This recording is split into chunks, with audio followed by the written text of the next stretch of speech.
hidup dengan satu aturan tak tertulis. Jangan pernah melewati hutan itu setelah maghrib.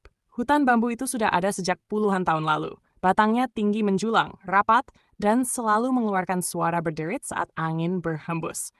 Pada siang hari, tempat itu tampak biasa saja. Anak-anak bermain di pinggirnya, petani lewat membawa hasil panen, dan sesekali warga masuk untuk mengambil bambu. Namun ketika malam tiba, suasananya berubah total. Kabut tipis turun perlahan, udara terasa lebih dingin, dan bunyi gesekan bambu terdengar seperti bisikan panjang.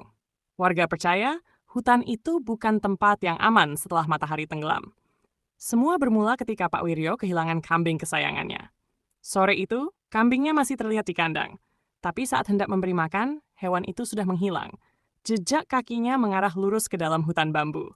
Meski ragu, Pak Wiryo tetap masuk, membawa senter kecil dan sebilah kayu. Semakin jauh melangkah, suasana makin sunyi. Tak ada suara jangkrik, tak ada burung malam. Hanya napasnya sendiri dan bunyi bambu yang saling bergesekan. Tiba-tiba, ia mendengar suara tawa perempuan.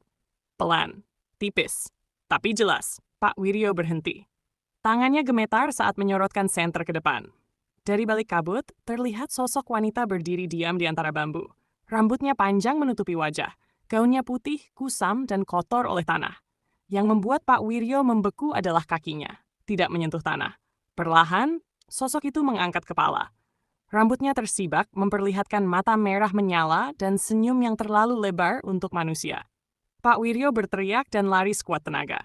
Ia terjatuh beberapa kali sebelum akhirnya pingsan di pinggir desa. Warga yang menemukannya langsung membawanya pulang. Sejak malam itu, gangguan mulai sering terjadi.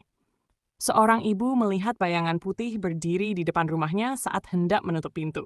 Seorang pemuda motornya mati mendadak tepat di dekat hutan, lalu mendengar suara tangisan dari balik bambu. Seorang anak kecil tiba-tiba demam tinggi sambil terus kata bahwa diajak bermain oleh Mbak Baju Putih. Desa berubah mencekam. Lampu rumah dinyalakan sepanjang malam. Pintu dikunci sebelum azan maghrib. Tak ada lagi yang berani lewat sendirian di dekat hutan bambu. Warga yakin makhluk itu adalah kuntilanak arwah perempuan yang meninggal tidak wajar dan menetap di sana. Namun teror belum berhenti. Suatu malam, 3 orang warga nekat pulang bersama-sama melewati jalan dekat hutan. Mereka yakin jika ramai-ramai, makhluk itu tidak akan berani muncul. Awalnya semua tampak biasa. Namun di tengah perjalanan, udara tiba-tiba terasa sangat dingin. Salah satu dari mereka mencium bau melati yang menyengat. Langkah mereka melambat, dan saat itulah mereka melihat sosok putih berdiri di tengah jalan. Diam, melayang, menatap lurus ke arah mereka. Matanya merah menyala dalam gelap. Tanpa berpikir panjang, ketiganya berteriak dan berlari. Nafas mereka tersengal. Salah satu terjatuh, tapi segera ditarik oleh temannya. Dari belakang, terdengar tawa melengking yang semakin dekat. Mereka tidak berani menoleh. Mereka tahu, jika menoleh, mungkin mereka tak akan pernah kembali. Setelah kejadian itu, warga sepakat memanggil sesepuh desa yang dikenal paham hal-hal gaib. Malam Jumat Kliwon, sesepuh itu datang membawa air doa dan kemenyan. Ia masuk sendirian ke dalam hutan bambu, sementara warga menunggu dari kejauhan. Angin tiba-tiba berhembus kencang. Bambu bergoyang keras, seolah ada sesuatu yang bergerak di antara batang-batangnya. Sesepuh itu duduk bersila dan mulai membaca doa. Tak lama kemudian, aroma melati bercampur bau busuk menyebar di udara. Dari balik kabut, sosok wanita itu muncul lagi. Wajahnya pucat, rambutnya melayang, dan senyumnya mengerikan. Dengan suara menggema, ia berkata, "Ini wilayahku." Sesepuh itu membuka mata dan menjawab dengan tenang, "Kau sudah mati. Jangan ganggu manusia yang masih hidup." Makhluk itu menjerit keras. Angin berputar, daun bambu berterbangan. Sesepuh menaburkan air doa dan menancapkan bambu kecil bertuliskan rajah ke tanah.